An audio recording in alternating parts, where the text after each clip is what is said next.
तो और भाई लोग कैसे हो आप सब लोग मेरे यार। तो जैसा कि पिछले एपिसोड में हम सभी लोगों ने देखा था कि किनले एक शॉप में पपेट बनाने के सामान खरीदने के लिए गया था और जब किनले उन सामानों को खरीद कर जा रहा था तब एक बंदा पीछे से आकर किनले से वो सामान वापस मांगने लगा था, लेकिन किनले देने से इनकार कर दिया था, जिस वजह से वो बंदा काफी ज्यादा गुस्सा हो गया था। तो अब हमें इस एपिसोड की शुरुआत में दिखाया जाता है कि किनले उस बंदे को बोलता है, ऐसा लगता है कि तुम मुझे ये सामान वापस देने के लिए मजबूर करने वाले हो। वो बंदा बोलता है तो क्या हुआ? किनले बोलता है अगर ऐसी बात है तो फिर आप में जो तुम्हारे साथ करने वाला हूँ उसके लिए मुझे दोष मत देना। वो बंदा बोलता है क्या तुम मेरे खिलाफ कुछ करने वाले हो? बच्चे, ये वुशंग बिल्डिंग का एरिया है, बेहतर होगा कि तुम अपने वजन के बारे में अच्छी तरीके से जान लो। तभी किनले बहुत ही तेजी से उसके पास आकर उसके मुंह पर एक जोरदार मुक्का मार देता है, जिसकी वजह से वो बंदा दीवार को तोड़ते हुए बाहर की तरफ आने लगता है और सभी लोग हैरानी के साथ उस तरफ देखने लगता है। तभी हमें वहाँ पर नीचे एक और बंदे को दिखाया जाता है जो कि उस बंदे को अपने तरफ आते हुए देखकर अपने पावर का इस्तेमाल करके उसे हवा में ही रोक देता है और बोलता है आखिरकार तुम्हारी हिम्मत कैसे हुई मेरे रास्ते में आने की? क्या तुम मरना चाहते हो?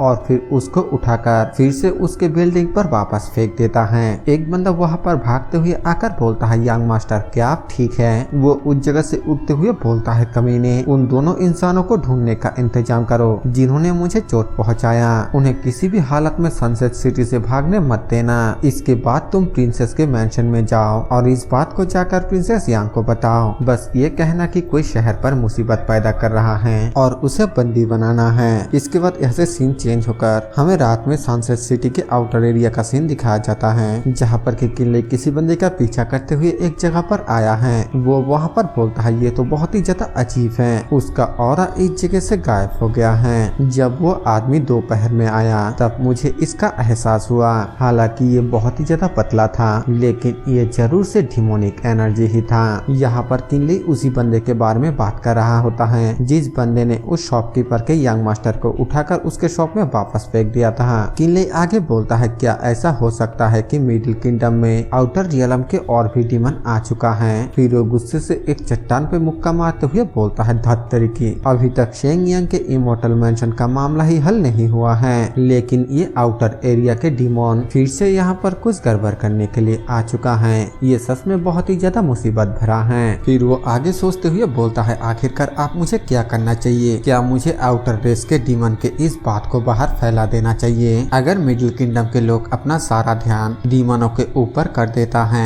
तो फिर आने वाले समय में शेंग यांग इमोर्टल मैंशन के लिए लड़ाई बहुत ही कम परेशानी हो सकता है। फिर वो स्माइल करते हुए बोलता है क्यों ना एक गैम्बलिंग किया जाए और इसे आजमा कर देखा जाए। किनले वहाँ पर स्माइल कर ही रहा होता है कि तभी उसके पास एक बंदा आकर बोलता है एक्सक्यूज मी, क्या आप फेलो दाविस्ट किन हैं? किनले पीछे की ओर घूमकर बोलता है आखिरकार कौन है? वो बंदा बोलता है दाविस्ट किन आराम से, मेरा नाम चांग हेन क्यू है। किनले बोलता है क्या तुम वही हो जिसके बारे में मुझे उस ओल्ड मैन हुआन जाजी ने बताया था? क्या तुम्हारे पास ही विंड स्पिरिट शॉट है? क्या तुम यहाँ पर इसलिए आए हो क्योंकि तुमने स्पिरिट शॉट को इकट्ठा कर लिया है? चैन हेन क्यू बोलता है दाविस्ट किन, लगता है कि आपको कुछ गलत फहमी हुआ है। मैं आज यहाँ पर वुशन बिल्डिंग के उस मामले के वजह से आया हूँ। किनले बोलता है वुशन बिल्डिंग?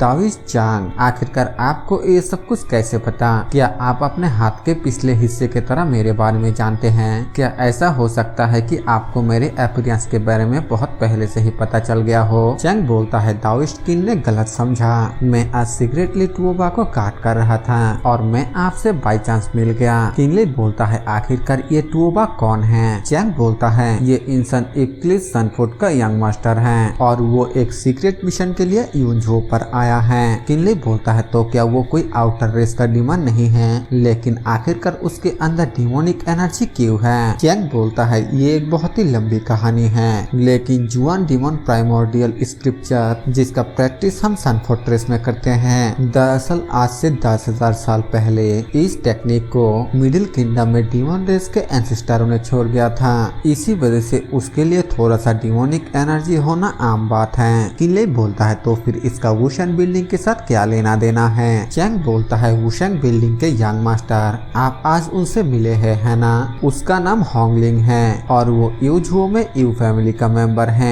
किनले बोलता है यूझुओ यू फैमिली? चैंग बोलता है ये मत कहना कि आप उनके बारे में नहीं जानते हैं। ये फैमिली एंशिएंट टाइम से ही एग्जिस्टेंस में है हैं। ऐसा कहा जाता है कि उन दिनों में वो लोग मिडिल किंगडम के डिमोनों को भगाने में भी मदद की थी। इस वक्त आपने इन शो में उनके रिप्रेजेंटेटिव को ऑफेंड कर दिया है। अगर इससे हमारे प्लान के ऊपर कोई असर पड़ता है तो फिर क्या होगा? किनले बोलता है ये सच नहीं है क्योंकि तुम टुओबा के सीक्रेट बॉडीगार्ड हो, लेकिन तुम इस वक्त उसको गार्ड करना छोड़कर मुझे ढूंढने के लिए आए हो। क्या इस तरीके से तुम खुद को भी जोखिम में नहीं डाल रहे हो? चैंग बोलता है यंग मास्टर एक मिशन पर निकला है, आप वो बिजी है, इसलिए मुझे नहीं लगता है कि वो मुझे परेशान करेगा। किनले अपने मन में सोचते हुए बोलता है एक मिशन, इसमें हैरानी की कोई भी बात नहीं है कि मैंने अभी अभी उसकी लोकेशन को खो दिया है। अब जब मैं इसके बारे में सोच रहा हूँ तो मुझे लगता है कि वो अपने लोकेशन को हाइड करने के लिए किसी टेक्निक का इस्तेमाल किया होगा ताकि कोई भी उसके लोकेशन को ट्रैक ना कर पाए। फिर वो चैंग को बोलता है अब जबकि ये हो गया है तो फिर हमें किसी तरह इसे ठीक करने का कोई रास्ता ढूंढना चाहिए। क्या टुओबा ने भी आज होंगलिंग के ऊपर अटैक नहीं किया था? क्योंकि यू फैमिली इसे ऐसे ही जाने नहीं देगा, तो फिर हम दूसरों से हमारे लिए गंदा काम क्यों नहीं करवाते हैं? अगर तुम टुओबा के लोकेशन को भेज देते हो तो फिर यू फैमिली उसके पास आ जाएगा, तो क्या ये एक पत्थर से दो शिकार करना नहीं हो जाएगा? चैंग बोलता है नहीं, एक बॉडीगार्ड के तौर पर मेरा ड्यूटी मेरे मास्टर को प्रोटेक्ट करना है। अगर मैंने ऐसा किया तो क्या ये एक धोखेबाजी नहीं होगा? किनले बोलता है धोखेबाजी? क्या तुम्हें ये लगता है कि तुम अपने लिए स्पीड शॉट को लेकर उन्हें धोखा नहीं दे रहे हो? तुम सिर्फ एक छोटा सा बॉडीगार्ड हो, लेकिन तुम्हारे पास शेंगयांग के इमॉर्टल मैंशन के लिए लड़ने के लिए एक स्पीड शॉट है, तो फिर तुम्हारे मास्टर को इस ग्रेट अपॉर्चुनिटी के बारे में क्यों नहीं पता? चैंग किनले के इस बात का कोई भी जवाब नहीं दे पाता है और किनले आगे उसको बोलता है प्लीज चिंता करने की कोई भी जरूरत नहीं है दाओइस्ट चैंग। अगर यू फैमिली सीधे टुओबा को मार देता है तो क्या ये मामला पूरी तरह से खत्म नहीं हो जाएगा? और जहाँ तक मेरा सवाल है, मैं सीक्रेटली इस मामले में पूरी तरीके से मदद करने की कोशिश करूंगा। अगर कुछ गलत होता है तो फिर तुम्हारे पास मेरा थंडर शॉट हो सकता है। क्या तुम मेरे बातों को समझ रहे हो? चैंग बोलता है हाँ बिल्कुल दाओइस्ट किन, आपको अपने ये बात रखना होगा।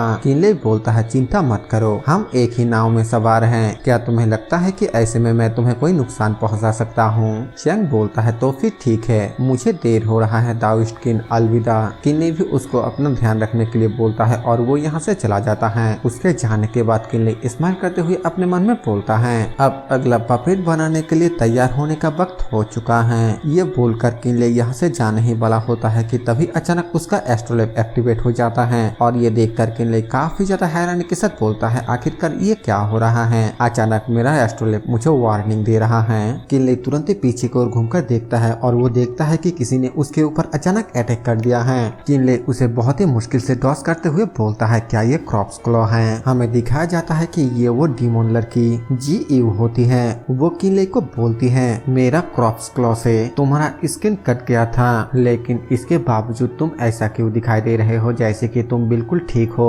किनले जी यू को देखने के बाद बोलता है ओ तो ये तुम हो। हालांकि मैंने ये उम्मीद किया था, लेकिन मुझे इस बात का बिल्कुल भी उम्मीद नहीं था कि तुम इतने जल्दी आ जाओगे। तुम्हारे सर पर सींग और पूंछ को देखते हुए तुम जरूर से आउटर डीमन रेस के एक डीमन हो। जीयू बोलती है मैं अपने पहचान से इनकार नहीं कर रही हूँ, मैं आज यहाँ पर तुमसे कुछ सवाल पूछने के लिए आई हूँ। तुमने उस वक्त गंजी सेट के मामले में इंटरफेयर क्यों किया था? किनले बोलता है ये सिर्फ एक कोइंसिडेंस है, मैं एक एल्केमिस्ट हूँ, इसीलिए मेरे पास कुछ पॉइजन के एंटीडोट रखना आम सी बात है। और जहाँ तक गंजी सेट की बात है उसके बारे में कहने के लिए कुछ भी नहीं है। इस बात को सुनकर जियो एक अटैक को रेडी करते हुए बोलती है तो तुम सच में मुझे कुछ भी नहीं बताओगे? फिर वो तुरंत ही किनले के ऊपर अटैक करते हुए बोलती है तो फिर तुम अब यहाँ पर मरने के लिए तैयार हो जाओ। लेकिन किनले भी उस अटैक को डॉस करते हुए बोलता है ये इतना भी ज्यादा आसान नहीं होगा। और फिर वो अपने ग्रेविटी फील्ड का इस्तेमाल करके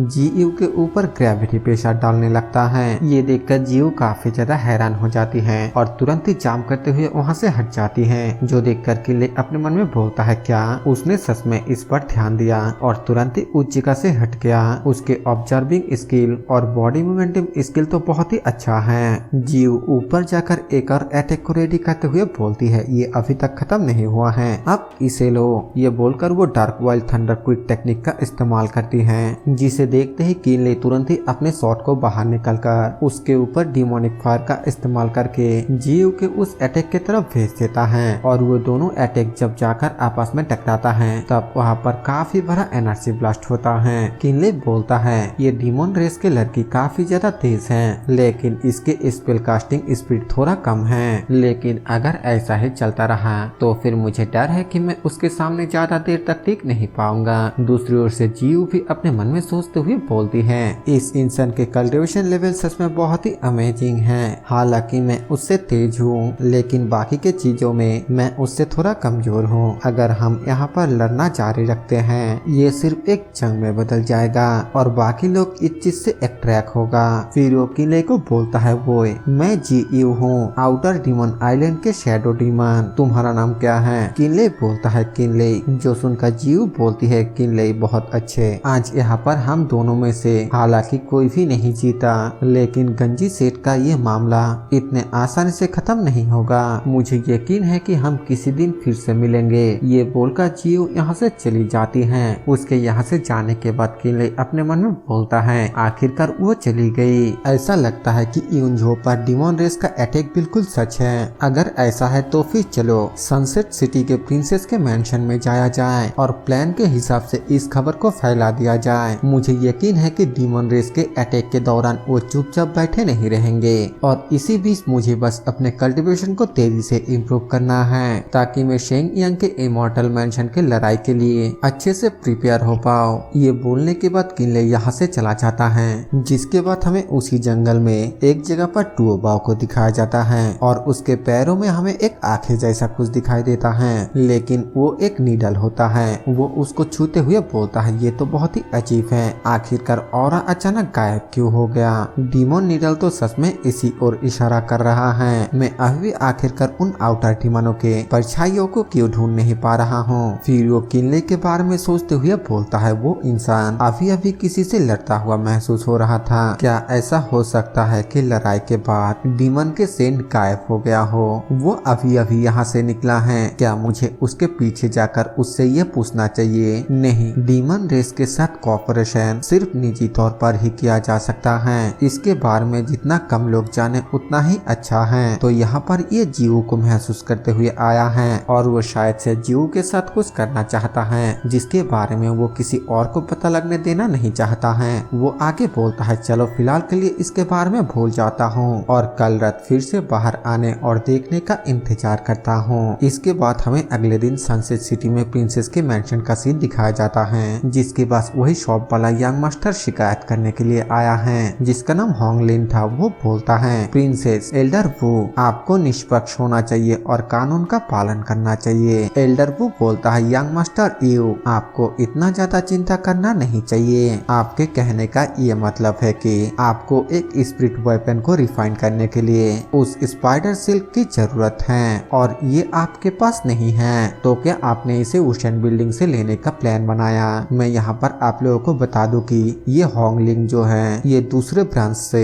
होंगलिंग ब्रांच में स्पाइडर सिल्क को लेने के लिए आया है, लेकिन उसके यहाँ पर आने से पहले ही किनले ने उसे ले लिया था। वो एल्डर वू को बोलता है हाँ बिल्कुल ऐसा ही है, मैं जो यानियांग फ्लैंक शॉट को बना रहा हूँ उसके लिए कॉपर गोल्ड स्पाइडर सिल्क की जरूरत है और ये सामान इतना ज्यादा रेयर है कि मेरे पास ओशन बिल्डिंग में इसका सिर्फ एक ही कॉपी था, इसीलिए मैं उसे लेने के लिए ओशन बिल्डिंग पर आया। लेकिन मुझे इस बात का बिल्कुल भी उम्मीद नहीं था कि मेरे बिल्डिंग में पहुंचने से पहले ही कोई इसे खरीद लेगा। ये सुनने के बाद एल्डर वू और प्रिंसेस दोनों ही एक दूसरे की तरफ देखने लगता है क्योंकि इसमें उस बंदे यानी कि किनले का कोई भी गलती नहीं है। होंगलिन आगे बोलता है हालांकि मैंने स्पाइडर सिल्क को उससे वापस खरीदने के बारे में बात की, लेकिन उसने न सिर्फ इसे देने से इनकार कर दिया बल्कि दूसरे को चोट भी पहुंचाने लग गया। मुझे बताइए क्या इस पर अभी कोई कानून लागू होता है? मेरे यू फैमिली ने हमेशा ही प्रिंसेस के मेंशन की अच्छी देखभाल की है और हम बिजनेस को पहले प्रायोरिटी देते हैं, तो अब आपका इस बात पर क्या कहना है? एल्डर वू इस बारे में कुछ सोच ही रहा होता है कि तभी पीछे से एक बंदा आकर बोलता है रिपोर्टिंग। एल्डर वू प्रिंसेस, दरवाजे पर एक नौजवान आया है जो आपसे मिलना चाहता है। उन्होंने कहा कि उनके पास रिपोर्ट करने के लिए बहुत ही टॉप सीक्रेट इंफॉर्मेशन है। एल्डर वू अपने मन में सोचते हुए बोलता है सबसे पहले ये साफ है कि ओशन बिल्डिंग पर जो कुछ भी हुआ इसमें होंगलिंग का ही गलती है, लेकिन लेकिन इससे अगर हमारा उनके साथ रिश्ता खराब हो गया तो फिर ये बिल्कुल भी अच्छा नहीं होगा। चलो क्यों ना सबसे पहले इस नए मामले पर ध्यान देते हैं और इस मामले से अपना ध्यान थोड़ी देर के लिए हटा लेते हैं। फिर एल्डर वो उस बंदे को बोलता है उस नौजवान को यहाँ पर बुला कर ला। वो हाँ बोलकर किनले को बुलाने के लिए चला जाता है और फिर किनले को तुरंत ही यहाँ पर बुला कर लेकर आता है। और जब एल्डर वो वहाँ पर किनले को देखता है तब वो काफी ज्यादा हैरान हो जाता है। सिर्फ एल्डर वो ही नहीं बल्कि होंगलिंग भी किनले को वहाँ पर देखकर काफी ज्यादा हैरान हो जाता है। वो बोलता है तुम, फिर वो स्माइल करते हुए बोलता है बहुत अच्छे बच्चे, तुम्हारे पास स्वर्ग में जाने का रास्ता था लेकिन तुम स्वर्ग में जाने के बजाय नर्क में आ गए, जबकि नर्क में जाने का तुम्हारे पास कोई भी दरवाजा नहीं था। वैसे देखा जाए तो ये मेरे लिए बहुत ही अच्छा हुआ क्योंकि अब मुझे तुम्हें ढूंढने के लिए इधर उधर जाना नहीं पड़ेगा। फिर वो तुरंत ही बोलता है प्रिंसेस एल्डर वो यही वो है जिसने हमारे वुशेंग बिल्डिंग पर सारा कांड किया और ये बिल्कुल भी माफी के लायक नहीं है, प्लीज इसे हमारे वू फैमिली को सौंप दीजिए। एल्डर वो बोलता है यंग मास्टर ईओ, मैं आपसे कुछ पूछना चाहता हूँ। होंगलिंग बोलता है जी पूछिए, आप मुझसे क्या पूछना चाहते हैं? क्या वुशेंग बिल्डिंग एक अच्छा बिजनेस कर रहा है? होंगलिंग बोलता है हाँ बिल्कुल। एल्डर वो आगे पूछता है क्या इस लिटिल ब्रदर ने एक हाथ से सामान लिया और दूसरे हाथ से सामान का कीमत चुकाया? वो फिर से हाँ बोलता है, जो सुनकर एल्डर वो बोलता है क्योंकि इन्होंने आपके बिल्डिंग का सौदा खुले तौर पर बिल्कुल ईमानदारी के साथ किया, तो फिर अब वो स्पाइडर सिल्क उनके पर्सनल प्रॉपर्टी है ना? एल्डर वो को अचानक इस तरह के बातें करते हुए देखकर होंगलिन काफी ज्यादा हैरान हो जाता है और बोलता है एल्डर वो आखिरकार आपके कहने का क्या मतलब है? और इसी सीन के साथ ये वाला एपिसोड यहीं पर खत्म हो जाता है। वीडियो पसंद आए तो वीडियो को लाइक कर देना, चैनल पर नए हो तो सब्सक्राइब कर देना। मैं मिलूंगा आप सभी से एक और नए वीडियो के साथ, तब तक के लिए बाय बाय।